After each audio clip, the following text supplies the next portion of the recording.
Hi, my name is Adelie Walding. I'm a behavior consultant in Houston, Texas, and today we're going to talk about how to exercise your cat.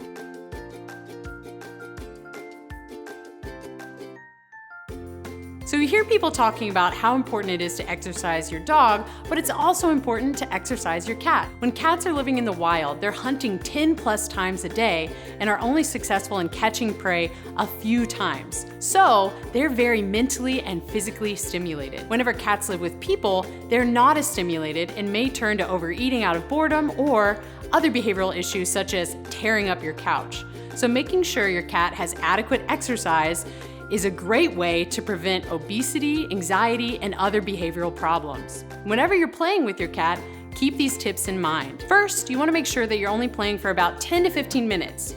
Cats prefer shorter but more frequent play sessions opposed to one long play session a day. And when you're choosing toys for your cats, make sure that you're getting a variety. Some cats will like a crinkly ball or a catnip-filled plush toy that they can chase away from you.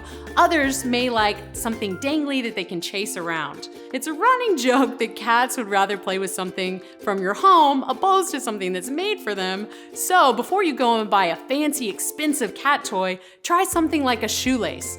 Remember, engaging with you is the most fun part for the cat. And whenever the cat catches that toy, allow them to really tear into it. That is their reward for a job well done. And whenever the toy gets destroyed, just get another one. Since cats are hunting a lot in the wild, it's a good idea to have some things available for them to interact with when you are not available to interact with them. So this can be an electric toy that your cat can chase, but you can get something that's cheaper, like a ball that's attached to a string and maybe tied to a doorknob that your cat can bat around. Make it even more interesting by just putting some treats inside.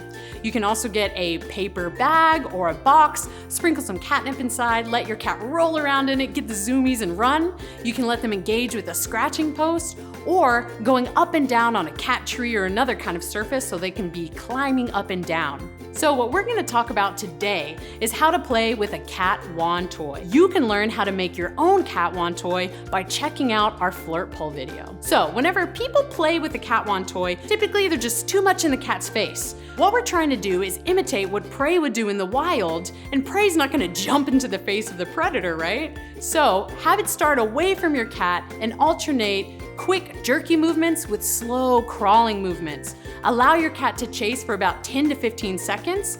Let them catch it, really get their claws and their teeth into it, then take it away from them and start that sequence over. So talk to us. Tell us how you play with your cats at home so that our viewers can have new ideas on how to engage their own cats.